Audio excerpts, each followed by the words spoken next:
ठीक है। फिर delivery of head by extension, ठीक है।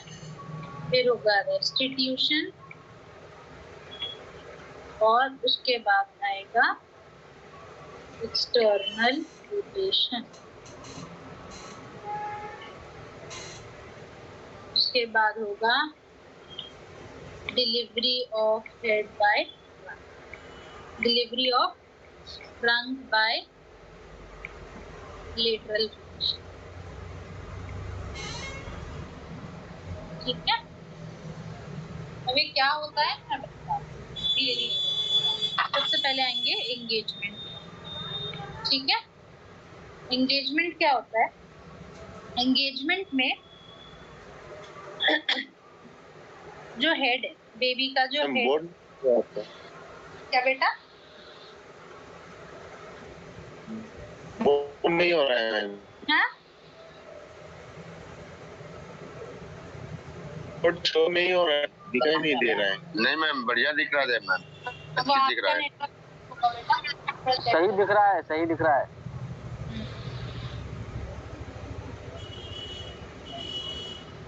ठीक है। तो एंगेजमेंट में जो बेबी का हेड है, किसका हेड है? बेबी का हेड जो है उसका जो लार्जेस्ट डायमीटर है, लार्जेस्ट ट्रांसवर्स डायमीटर कौन सा है? उसका बाइपेराइटल डायमीटर, ठीक है ना। जो होता है कौन सा होता है? बाइपेराइटल डायमीटर। ये क्या करता है? ये जो होता है ये एंटर जब हो जाएगा, कहाँ पे एंटर हो जाएगा? Pelvic brim. पेल्विक ब्रिम को और क्या बोलते हैं? Pelvic inlet. जब इसके अंदर बाइपेराइटल डायमीटर बच्चे के सर का अंदर घुस जाएगा तो उस चीज को हम बोलते हैं एंगेजमेंट। समझ गए?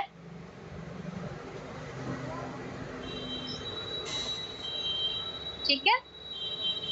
अब ये देखो, ये कर दीजिए। हाँ ये देखो, ये मान लो कि ये पेल्विक इनलेट है, ठीक है।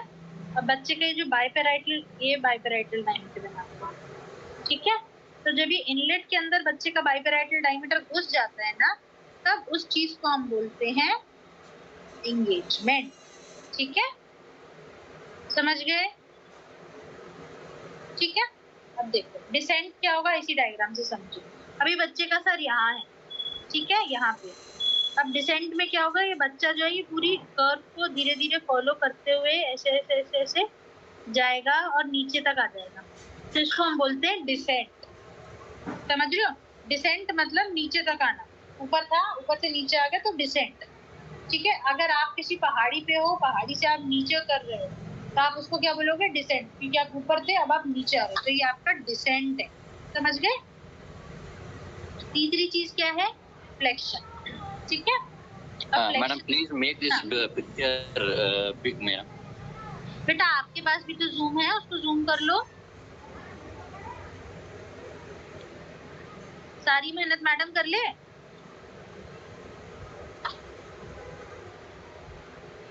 ठीक है। अब देखो फ्लेक्शन में क्या होता है? अगर बेबी का मान लो सर ऐसा है, ये इसका ये ऐसा है, ठीक है। अब फ्लेक्शन में क्या होता है? इसका जो सर है ना और ज्यादा ज्यादा ज्यादा उसके छाती की तरफ चिपकने लगेगा, जो उसका चिन्ह होता है ना वो, और तो ये फ्लेक्शन है। और ये भी और ज्यादा ज्यादा ज्यादा ऊपर की तरफ, ये फ्लेक्शन होता है। कि बच्चे की बॉडी जो है अगर सीधी ऐसी है मान लो, मतलब ये तो उल्टा बच्चा बन गया, रुको बता, ये तो ब्रीच प्रेजेंटेशन है, ठीक है ना। बच्चा अगर ऐसा है मान लो, ठीक है, तो अब वो धीरे धीरे ऐसा होने लगेगा, ठीक है। उसका ये जो है ये इसकी तरफ जाने लगेगा, इसकी छाती की तरफ, और ये भी और ऐसे जाने लगेगा, और तो ये एकदम ऐसा सी जैसा बनने लगेगा, ठीक है। और अपने और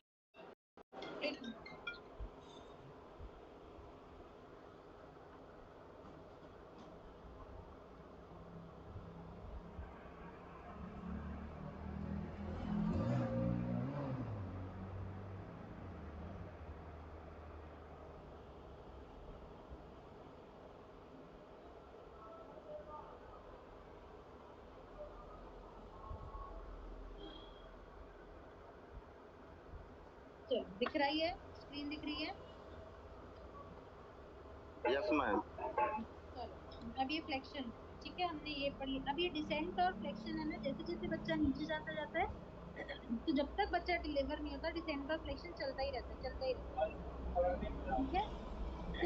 अब इंटरनल रोटेशन, पढ़ाई वाला यार बाकी लोग माइक बंद करो ना यार, मैं नहीं पढ़ाऊंगी, मैंने बहुत बहुत ज्यादा तुम लोग को लीनियंसी दे रखी है, बहुत परेशान कर रहे हो। चलो अब हम माइक बंद।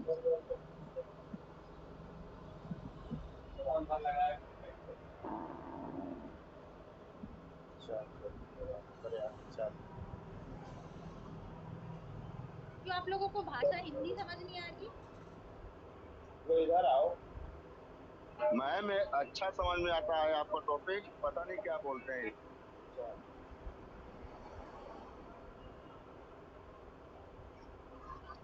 मैम इनको रिमूव करिए सबको जो बोल रहे हैं।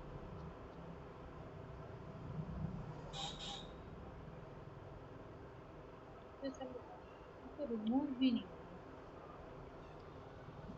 हो गया म्यूट। अब किसी का एक भी फालतू का माइक चालू मिला ना, मैं कह रही हूँ सच में, मैं क्लास बंद कर दूंगी। चलो अब हमने क्या पढ़ा था, हमने इसको 8 भाग में डिवाइड किया था, ठीक है। ठीक है अब यहाँ पे ये LOA, LOT, LOP, OP, OA, ऐसे ही ROA, ROT, ROP। हमने क्या पढ़ा था, ऑक्सीपिटो एंटीरियर डायरेक्ट ये प्यूबिक सिम्फाइसिस के जस्ट पीछे अगर बच्चे को ऑक्सीपिट है तो ऑक्सीपिटो। अब देख सबसे ज्यादा कॉमन क्या रहता है, बच्चे का जो ऑक्सीपिट होता है वो यहाँ पे रहता है, ये लेफ्ट साइड। ये सबसे कॉमन पोजीशन है जब लेबर में पेशेंट रहता है। तो मान लो ये बच्चे का सर यहाँ था, ठीक है, ये इसका एंटीरियर फॉन्टेनियल है, ये बच्चे का पोस्टीरियर फॉन्टेनियल है, ठीक है। अब बच्चे का ये यहाँ पे इसकी लाइन, ठीक है, यहाँ पे ये left occipito anterior. Internal rotation में क्या होता है, बच्चा जो है वो घूमता है, तो इंटरनल रोटेशन में बच्चा घूमता है और अब यहाँ पे आता है। तो अब इसका ये जो सजाइटल सूचर है, ये देखो ये सजाइटल सूचर है ना अपने बच्चे का, ये सजाइटल सूचर है। सजाइटल सूचर किस किस के बीच में था, दो पेराइटल बोन के बीच में था। तो ये सजाइटल सूचर अब इधर इसके पैरेलल आ जाता है, किसके, प्यूबिक सिम्फाइसिस के जस्ट पीछे, और यहाँ पे ये ऑक्सीपिट, ठीक है। तो ये रोटेशन हो गया। तो ये रोटेशन, इस रोटेशन को, ये इंटरनल रोटेशन क्यों है, क्योंकि ये माँ के अंदर हो रहा है, जब बाहर होगा तब एक्सटर्नल रोटेशन होगा। तो ये बच्चे का सर ऐसे रोटेट होके, ऐसे होके सीधे आप प्यूबिक सिम्फाइसिस के नीचे आ जाएगा, ठीक है, इंटरनल रोटेशन। अभी मैं एक वीडियो भी दिखाऊंगी, उससे चीजें और क्लियर हो जाएगी, ठीक है। तो हमने डिसेंट हो गया, फ्लेक्शन हो गया, इंटरनल इंटर। अब एक क्राउनिंग में क्या होगा, क्राउनिंग में ये मान लो कि ये माँ का पेरिनियम है ना, यहाँ से बस अब बच्चा निकलने वाला है। तो अब ये बच्चे का सर जो है ये ऐसे इधर दिख रहा है, आपको बाहर दिख रहा है बच्चे का सर, ठीक है। क्राउनिंग में क्या होगा, अब बच्चे का सर जो दिखने लगा है, जब दर्द आ रहे हैं वो तब भी दिख रहा है, जब दर्द खत्म हो रहे हैं तब भी दिख रहा है। तो क्राउनिंग में हेड जो है it will be at the perineum. Perineum मतलब, बस मैं कर रही हूँ, मैं सच में बंद कर रही हूँ, क्लास बंद, दिमाग खराब कर रखा है, ठीक है। हेड जो है वो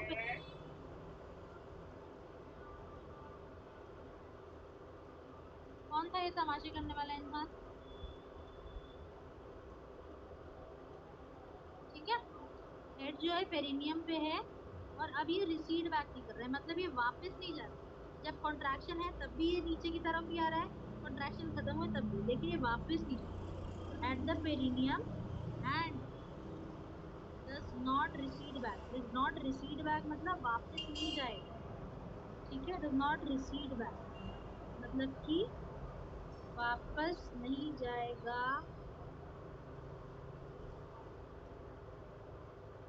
आफ्टर कॉन्ट्रैक्शन सीजेस, मतलब कि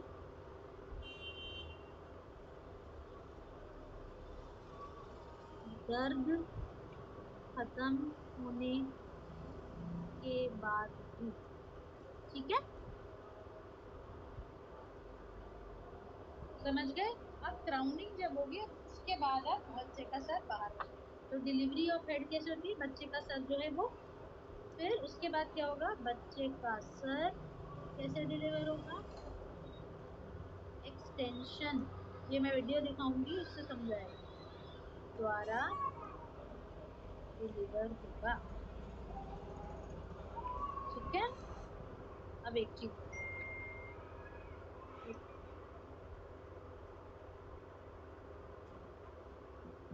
ठीक है। अब मैंने क्या बोला कि ये पूरा गोला जो है वो 360 डिग्री है। ठीक है।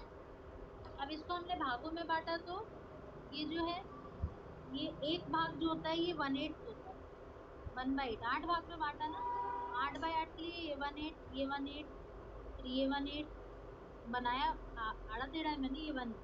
ठीक है, ऐसे 8 भाग है तो हर भाग में 1/8 होता है, समझ रहे हो, 8 का एक भाग हो रहा है। अब क्या होता है, जब हमने पढ़ा ना कि इंटरनल रोटेशन हो रहा है यहाँ से लेके यहाँ तक का, तो सर कितना घूमा बच्चे का, 1/8 ऑफ द सर्कल। ठीक है। अगर मान लो यहाँ से घूम रहा होता, यहाँ से यहाँ से, यहाँ से यहाँ तक घूम रहा होता तो कितना घूमता, दिमाग लगाओ, दो भाग घूम गया, तो दो भाग घूम गया तो कितना हो गया, बोलो अब तो जवाब दो, चैट नहीं पढ़ पाऊंगी मैं स्क्रीन शेयर करूँ। मैं, हाँ, 216। 2/8। 2/8। हाँ ठीक। अब यहाँ से जाएगा तो यहाँ से 3/8। ठीक है। 3/8। तो नॉर्मली क्या होता है, 1/8 ऑफ द सर्कल घूम जाता है। ठीक है। 1/8 ऑफ द सर्कल जो घूमा वो, ठीक है, 1/8 ऑफ सर्कल घूम गया, कब घूमा, बच्चे का सर ड्यूरिंग, लिखेंगे द इंटरनल रोटेशन के दौरान। ठीक। अब देखो, अगर मैं आपकी सिर्फ गर्दन घुमा दूं और आपके कंधे ना घुमाऊं, तो कहीं ना कहीं कंधों में पेन आएगा। ठीक है। अब मैंने सिर्फ 1/8 ऑफ द सर्कल घुमाया, मेरे कंधों ने कहा हाँ ठीक है, इतना सा ही तो घुमाया है, मैं इतना झेल लूंगा। अब मैंने इसको 2/8 घुमाया, 3/8 घुमाया। ठीक है। तो मेरे कंधों ने जवाब दे दिया, मेरे कंधे कहते हैं कि अगर तुम मुंडी घुमाओगी तो मैं साथ में घूमूंगा, मैं केवल मुंडी को तो घूमने ही नहीं दूंगा, नहीं तो मेरे गर्दन पे मोच आ जाएगी। ठीक है। तो जब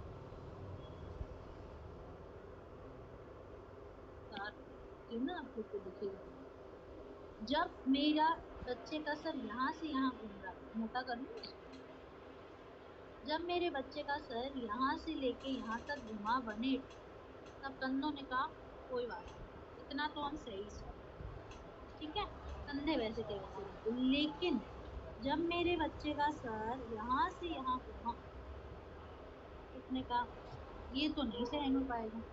फिर अब क्या करेंगे, कंधे जो होते हैं फिर वो 1/8 ऑफ द सर्कल घूम जाएंगे, क्योंकि वो पूरा 2/8 क्यों नहीं घूमेंगे, क्योंकि वो 1/8 ऑफ सर्कल का टॉर्शन, जो पेन होता है, जो दर्द होती है, टॉर्शन सह पाते हैं। ठीक है। अब अब क्या हुआ, क्राउनिंग हुई, क्राउनिंग के बाद बच्चे का सर कैसे बाहर आएगा, एक्सटेंशन द्वारा बाहर आ जाएगा। अभी मैं वीडियो दिखाऊंगी उससे और क्लियर है। ठीक है।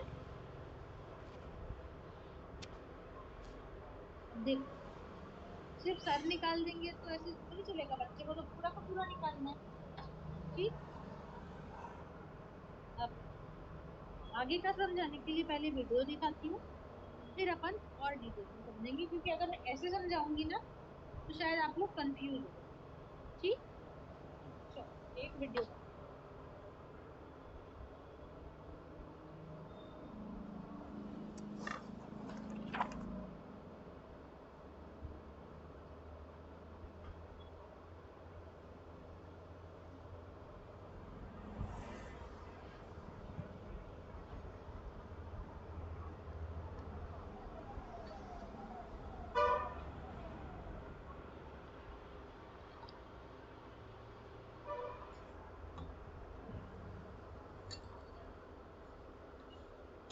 पूछो। ये तो ब्रीज है, एक मिनट।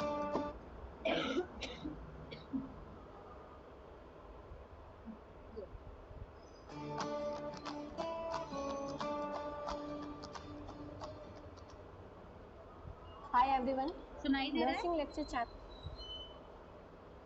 Yes ma'am. के इस हिंदी वर्जन में मैं डील करूंगी नॉर्मल मैकेनिज्म ऑफ लेबर के बारे में। और ये एक बहुत कॉमन टॉपिक है जो कि सभी नर्सिंग कोर्सेज के अंदर मिडवाइफरी सब्जेक्ट के अंदर प्रैक्टिकल एग्जाम में पूछा जाता है। तो यहाँ पे नॉर्मल मैकेनिज्म बताने से पहले मैं वो सारी जनरल कंडीशन के बारे में बताऊंगी जिसमें कि एग्जैक्टली फीटस जो होता है वो लाई करता है। तो ये बेसिक टर्मिनोलॉजी के बारे में आपको जानना ज़रूरी है कि इससे पहले मैं आपको कार्डिनल जो इंपॉर्टेंट मूवमेंट्स होते हैं उसके बारे में बताऊं। तो यहाँ पे जो बेसिक पैरामीटर्स होते हैं पहले उसके बारे में हम देखते हैं। और सबसे पहले आता है लाई। लाई नॉर्मल लेबर के अंदर लॉन्जिट्यूडनल होता है, जैसे कि आप यहाँ पे देख सकते हैं। यानी फीटस का जो ये लॉन्ग एक्सिस होता है ये मदर के स्पाइन के साथ में पैरेलल होता है, तो उसे कहते हैं लॉन्जिट्यूडनल लाई। इसके बाद आता है प्रेजेंटेशन। और प्रेजेंटेशन यानी फीटस की बॉडी के अंदर वो पार्ट जो कि यूट्राइन कैविटी के अंदर लोअर पोल को ऑक्यूपाई करता है। और यहाँ पे जैसे कि आप देख सकते हैं फीटस की बॉडी के अंदर ये हेड पार्ट है जो कि लोअर पोल को ऑक्यूपाई कर रहा है, तो इस पार्ट को बोलते हैं सिफेलिक। तो सबसे कॉमन प्रेजेंटेशन जो होता है इसे कहते हैं सिफेलिक प्रेजेंटेशन। नेक्स्ट आता है प्रेजेंटिंग पार्ट। और प्रेजेंटिंग पार्ट वो होता है जो कि 3 एरियाज बनाता है इस प्रेजेंटेशन के अंदर, जो कि इंटरनल ओस को लाई करता है। और नॉर्मली 3 एरियाज होते हैं जिसे बोलते हैं वर्टेक्स, देन आता है ब्रो और फेस, और सबसे कॉमन प्रेजेंटिंग पार्ट जो होता है इसे कहते हैं वर्टेक्स, जो कि पेल्विक ब्रिम के अंदर एंगेज करता है। सो प्रेजेंटिंग पार्ट जो सबसे कॉमनेस्ट होता है इसे कहते हैं वर्टेक्स। फिर आता है एटीट्यूड। और नॉर्मली जो एटीट्यूड होता है ये होता है कंप्लीट फ्लेक्शन, जिसमें सारे जॉइंट जो होते हैं ये फ्लेक्स्ड होते हैं। और इसके बेबी के सारे बॉडी पार्ट्स का एक दूसरे के साथ रिलेशन ये होता है कि कम्प्लीटली एक दूसरे से क्लोजर होता है। तो यहाँ पे आप देख सकते हैं कंप्लीट फ्लेक्शन। देन इसके बाद आता है डिनोमिनेटर। और डिनोमिनेटर क्या होता है कि इस प्रेजेंटिंग पार्ट पे जो बोनी फिक्स्ड एरिया होता है जो कि मैटरनल पेल्विस से रिलेशन में आता है उसे कहते हैं डिनोमिनेटर। और ये बोनी फिक्स पॉइंट होता है ऑक्सीपिट, जो कि मदर के पेल्विस के कॉन्टैक्ट में आएगा। इसके बाद आता है कॉमन पोजीशन। और ये डिनोमिनेटर मदर के पेल्विस के कॉन्टैक्ट में 8 पोजीशन में आता है। तो सबसे कॉमन पोजीशन जो बनती है उसे कहते हैं LOA, यानी लेफ्ट ऑक्सीपिट एंटीरियर। और ये जो पॉइंट होता है ये मैटरनल पेल्विस पे लेफ्ट साइड में इलियोपेक्टिनल एमिनेंस पे होता है। और दूसरी जो कॉमन पोजीशन होती है इसे कहते हैं ROA, जो कि राइट साइड ऑफ इलियोपेक्टिनल एमिनेंस पे ऑक्सीपिट लाई करता है। सो नॉर्मल मैकेनिज्म में ये सबसे 2 कॉमन पोजीशन होती है, LOA और ROA। और इन दोनों के अंदर भी जो सबसे कॉमनेस्ट होती है इसे कहते हैं LOA। सो ये सारे बेसिक पैरामीटर्स हैं जो कि एक नॉर्मल मैकेनिज्म से पहले आपको जानना ज़रूरी है। सो लाई है longitudinal, presentation is cephalic, presenting part is vertex, then attitude is complete flexion, and then the denominator is occiput, और जो पोजीशन है वो है LOA, left occipito anterior. Normal mechanism के अंदर बेसिक कार्डिनल मूवमेंट को जानने से पहले मैं बताऊंगी कि कौन कौन से इसके पीछे प्रिंसिपल्स होते हैं जो कि इन मूवमेंट्स को अलाउ करते हैं। तो सबसे पहला प्रिंसिपल होता है दैट इज डिसेंट। और डिसेंट यानी नीचे की ओर लगातार बढ़ना। और ये जो डिसेंट होता है ये कंटिन्यूस प्रोसेस होता है जो कि फर्स्ट स्टेज ऑफ लेबर के अंदर स्टार्ट होता है और ये सेकंड स्टेज ऑफ लेबर तक ख़त्म होता है जब तक कि बेबी कम्प्लीटली डिलीवर ना हो जाए। सो डिसेंट जो है ये कंटिन्यूस प्रोसेस है, ये एक बेसिक प्रिंसिपल है। और सेकंड प्रिंसिपल होता है कि फीटस की बॉडी के अंदर कोई भी पार्ट जो कि मैटरनल पेल्विक फ्लोर के कॉन्टैक्ट में आएगा ये सबसे पहले रेजिस्ट होगा, उस फ्लोर के ज़रिए उसका विरोध किया जाएगा, उसको अपोज किया जाएगा और बाद में इसको रोटेट किया जाएगा जब तक कि ये सिम्फाइसिस प्यूबिस के नीचे ना आ जाए। तो सेकंड प्रिंसिपल है जो भी फीटस का पार्ट मदर के पेल्विस के कॉन्टैक्ट में आएगा ये पहले रेजिस्ट होगा और उसको अपोज किया जाएगा, देन उसको रोटेट किया जाएगा जब तक ये सिम्फाइसिस प्यूबिस के नीचे ना आ जाए। सो ये जो दो बेसिक प्रिंसिपल्स हैं ये फीटस की हर बॉडी पार्ट पे एप्लीकेबल है। सो ये सारे मैंने आपको प्रिंसिपल्स के बारे में बताया। अब यहाँ पे मैं आपको प्रैक्टिकल एस्पेक्ट से बताऊंगी कि कौन से ऐसे 9 कार्डिनल मूवमेंट होते हैं जिसके ज़रिए फीटल की बॉडी जो है ये बोनी पेल्विस से होकर गुजरती है और अल्टीमेटली ये बाहर आती है। तो सबसे पहला जो मूवमेंट होता है इसे कहते हैं एंगेजमेंट। और एंगेजमेंट जो होता है ये पेल्विक ब्रिम के अंदर सबसे वाइडेस्ट डायमीटर जो होता है जिसे कहते हैं ट्रांसवर्स डायमीटर, जो कि 2 इलियोपेक्टिनल लाइन के बीच में होता है और ये 13 सेंटीमीटर होता है। सो इस वाइडेस्ट डायमीटर के अंदर सजाइटल सूचर जो होता है ये इसके पैरेलल होते हैं और इसे सिंक्लाइटिज्म कहते हैं। सो यहाँ पे ये एंगेजमेंट होना स्टार्ट होता है। लेकिन सबसे कॉमनेस्ट पोजीशन जो होती है वो होती है LOA, यानी जो ऑक्सीपिट होता है ये लाई करता है लेफ्ट इलियोपेक्टिनेंस पे। सो ये पोजीशन बनती है LOA। और इस कंडीशन के अंदर जो शोल्डर होते हैं ये लाई करते हैं left oblique diameter of pelvic brim, यानी यहाँ से यहाँ तक, और ये होता है 12 सेंटीमीटर। सो शोल्डर जो होते हैं ये लेफ्ट ऑब्लिक डायमीटर में लाई करते हैं और जो ऑक्सीपिट जो कि डिनोमिनेटर है ये रेस्ट करता है लेफ्ट ऑक्सीपिटो एंटीरियर पोजीशन पे। तो कॉमनेस्ट पोजीशन के अनुसार मैं आपको यहाँ पे नॉर्मल मैकेनिज्म ऑफ लेबर को बताऊंगी। सो ये है LOA पोजीशन। तो यहाँ पे एंगेजमेंट के अंदर फीटल हेड के अंदर जो एंटीरियर पोस्टीरियर डायमीटर होता है सब ऑक्सीपिटो फ्रंटल डायमीटर जो कि 10 सेंटीमीटर होता है ये एंगेज होता है, जो कि ऑब्लिक डायमीटर के अंदर लाई करता है। और एंगेजमेंट जो होता है ये प्राइमरी ग्रेविडा मदर्स जो होती है, यानी जो फर्स्ट टाइम प्रेग्नेंट लेडीज़ होती हैं, इनके अंदर 1 और 2 वीक लेबर प्रोग्रेस होने से पहले ही हो जाता है। लेकिन जो मल्टी ग्रेविड वुमेन होती है उनके अंदर मेम्ब्रेन रप्चर होने के साथ में एंगेजमेंट होता है। सो पहला स्टेप है एंगेजमेंट। क्योंकि प्राइमरी ग्रेविड मदर्स जो होती है इनका जो यूट्राइन मसल टोन होता है ये बहुत अच्छा होता है, इसलिए जो एंगेजमेंट है ये 2 वीक पहले ही हो जाता है। देन एंगेजमेंट के बाद नेक्स्ट स्टेप आता है डिसेंट। और डिसेंट एक ऐसा कंटिन्यूस प्रोसेस है जो कि फर्स्ट स्टेज ऑफ लेबर से स्टार्ट होता है और सेकेंड स्टेज ऑफ लेबर के एंड तक होता है, यानी जब तक कि बेबी कम्प्लीटली डिलीवर ना हो जाए। तो सेकेंड स्टेप के अंदर ये डिसेंट होगा और इसके रीजंस रहते हैं कि फर्स्ट और सेकेंड स्टेज में लगातार यूट्राइन कॉन्ट्रैक्शन होते रहते हैं जो कि स्ट्रॉन्ग होता है, और रिट्रैक्शन होता है, यानी जो मसल फाइबर्स होती है ये परमानेंटली शॉर्ट होने लगती है। और उसी के साथ में मदर्स जो होती हैं ये भी एडिशनल एफर्ट्स लगाती है कि बेबी जो डिलीवर हो जाए। तो इस एडिशनल एफर्ट्स को बोलते हैं बियरिंग डाउन एफर्ट्स। सो इन सब के साथ में बेबी कंटिन्यूसली डिसेंट होता है। तो सेकेंड स्टेप है डिसेंट। नेक्स्ट थर्ड स्टेप होती है फ्लेक्शन। और क्योंकि ऑक्सीपिट जो होता है ये लीडिंग पार्ट होता है और ये पेल्विक फ्लोर के कांटेक्ट में आता है, जिसके कारण उसको एक रेजिस्टेंस फील होता है। और जैसे ही कॉन्ट्रैक्शन ख़त्म हो जाते हैं तो ये रेजिस्टेंस हेल्प करता है इसको स्लाइटली फ्लेक्स करने के लिए। और जब ये फ्लेक्स हो जाता है तो जो प्रेजेंटिंग डायमीटर होता है ये और शॉर्ट हो जाता है। और अब जो लीडिंग प्रेजेंटिंग पार्ट है अब ये है सब ऑक्सीपिटो ब्रिग्मेटिक। सो सब ऑक्सीपिटो ब्रिग्मेटिक जो है अब ये प्रेजेंटिंग पार्ट बन जाता है। सो ये कहलाता है फ्लेक्शन। सो यहाँ पे कंप्लीट फ्लेक्शन हो जाता है। आगे के कार्डिनल मूवमेंट्स को बताने के लिए मैं इस पेल्विस को लाइंग डाउन पोजीशन में लेटी हुई पोजीशन के अंदर रखूँगी ताकि आप इसको इजीली देख सकें। सो नेक्स्ट कार्डिनल मूवमेंट होता है फ्लेक्शन के बाद में, दैट इज़ फोर्थ, जिसे कहते हैं इंटरनल रोटेशन ऑफ हेड। तो इसे यहाँ पे आप बहुत ध्यान से देखें। हेड जो होता है ये 1/8 ऑफ द सर्कल रोटेट होता है और ये सिम्फाइसिस प्यूबिस के पीछे आ जाता है। लेकिन यहाँ पे एक ट्विस्ट क्रिएट होता है नेक के अंदर जो कि लगातार बना हुआ रहता है ये ट्विस्ट। सो 1/8 सर्कल या फिर आप कह सकते हैं 45 डिग्री एंगल पे। इसके बाद होता है नेक्स्ट स्टेप इंटरनल रोटेशन के बाद क्राउनिंग। और क्राउनिंग के अंदर जो ट्रांसवर्स डायमीटर के अंदर वाइडेस्ट डायमीटर होता है जिसे कहते हैं बाइपेराइटल डायमीटर 9.5 सेंटीमीटर, ये वल्वल आउटलेट को स्ट्रेच करता है। और इस क्राउनिंग के बाद में जो हेड पार्ट होता है ये कॉन्ट्रैक्शन ख़त्म होने के बाद भी यूट्राइन कैविटी के अंदर वापस से लौट के नहीं जाता है।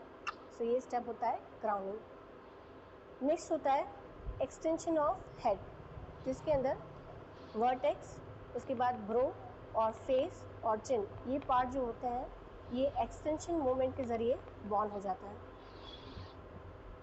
इसके बाद आता है रेस्टिट्यूशन, और रेस्टिट्यूशन एक पैसिव मूवमेंट है जो कि इंटरनल रोटेशन ऑफ हेड के अपोजिट डायरेक्शन में होता है, और जो नेक के अंदर ट्विस्ट क्रिएट हुआ था वो यहाँ पे रिलीज हो जाता है। तो ये कहलाता है रेस्टिट्यूशन। एंड देन इसके बाद आता है इंटरनल रोटेशन ऑफ शोल्डर। सो यहाँ पे आप देख सकते हैं जो शोल्डर ऑब्लिक डायमीटर के अंदर प्रेजेंट थे वो आप रोटेट होके 1/8 of the circle symphysis pubis के पीछे आ जाएंगे, और इसको एक्सटर्नली आप एक्सटर्नल रोटेशन ऑफ हेड के साथ में देख सकते हैं। सो यहाँ पे 1/8 of the circle shoulder rotate होके सिम्फाइसिस प्यूबिस के नीचे आए, और जो हेड है वो एक्सटर्नली मूव हुआ है। सो ये कहलाता है इंटरनल रोटेशन ऑफ शोल्डर। अब यहाँ पे हेड और शोल्डर जो है वो डायरेक्ट अलाइनमेंट में है और ये लैटरली प्रेजेंट है। नेक्स्ट आता है लैटरल फ्लेक्शन, जिसके अंदर जो एंटीरियर शोल्डर होते हैं ये सिम्फाइसिस प्यूबिस से स्वीप कर जाते हैं, और जो पोस्टीरियर शोल्डर है ये पेरिनियम से एस्केप आउट हो जाता है, और इस तरीके से जो रिमेनिंग बॉडी होती है ये लैटरल फ्लेक्शन मूवमेंट के ज़रिए डिलीवर हो जाती है। तो यहाँ पे इस वीडियो के ज़रिए हमने 9 कार्डिनल मूवमेंट्स के बारे में देखा जो कि नॉर्मल मैकेनिज्म ऑफ लेबर के अंदर होती है, LOA पोजीशन के अंदर। इन स्टेप्स को मैं वापस एक बार आपको बता रही हूँ। दैट इज एंगेजमेंट, उसके बाद आता है डिसेंट, फिर होती है flexion, internal rotation of head, crowning, then extension of head, restitution, internal rotation of shoulder और एक्सटर्नल रोटेशन ऑफ हेड, और उसके बाद आता है लैटरल फ्लेक्शन।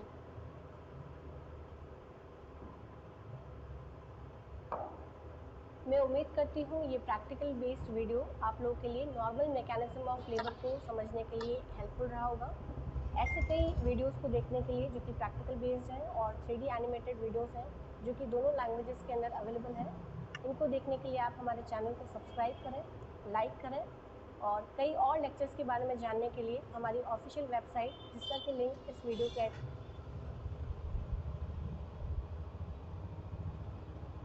चलो आया समझ यस मैम, बहुत बढ़िया लगा। ना? ये एकदम सिंपल तरीका है डिलीवरी कैसे होती है ये मैं वीडियो इसलिए बताया कि कितना भी मैं लिख लिख के बताती, ऐसे समझाती एक्शंस से अपने कि इसको ऐसे घुमाएंगे, लेकिन जब तक हम देख नहीं लेते ना तब तक हमें समझ नहीं आता। तो अब इसको समझने के लिए देखो अभी समझ आ गया, लेकिन बहुत कंफ्यूजन होता है हर बार।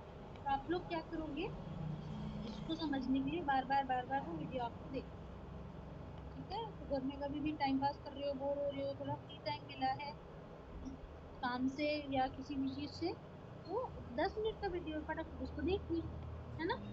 जितना बार बार देखोगे उतना समझ आएगा कि कैसे होता है, ठीक है? चलो, यस मैम। अब और कुछ डाउट है आज की क्लास का?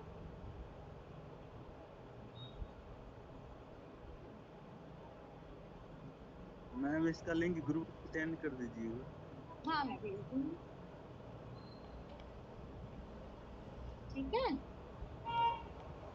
Yes ma'am. चलो बढ़िया। तो मैकेनिज्म ऑफ लेबर हमने पढ़ लिया है। अब लेबर के दौरान क्या क्या देखभाल करनी है वो पढ़ना है।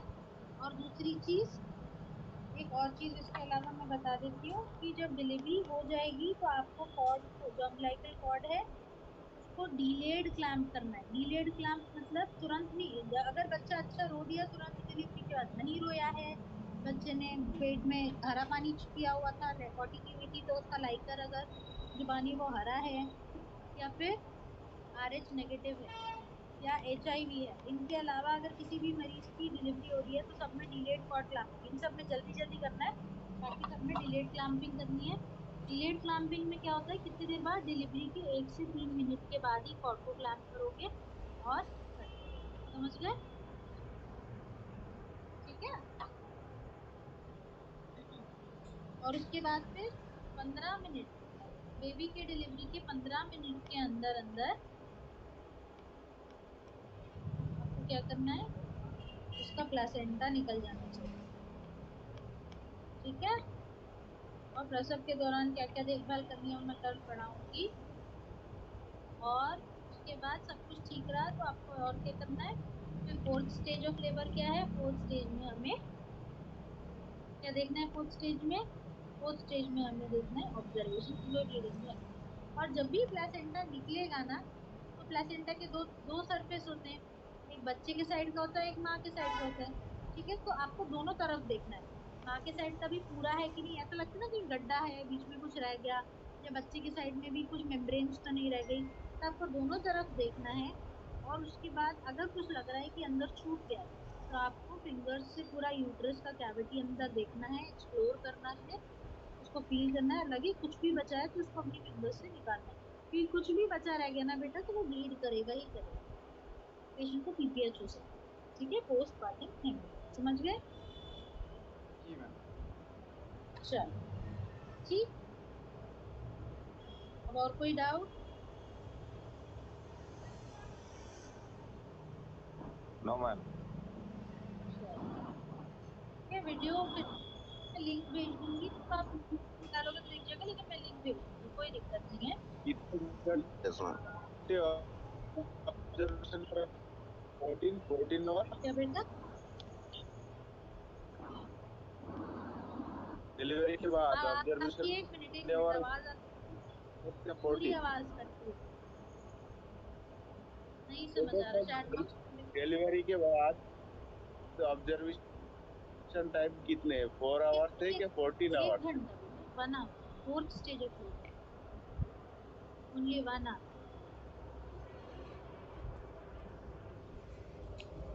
ठीक है,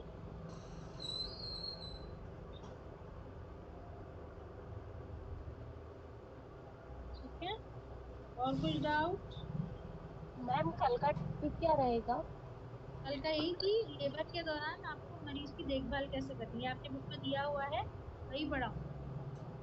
जी थैंक यू मैम। ठीक है, मैडम वैक्यूम डिलीवरी और एपिसेटो डिलीवरी कैसे किया जाता है? वो अभी पढ़ेंगे ना, अपन वैक्यूम भी पढ़ेंगे अभी कल। ठीक है?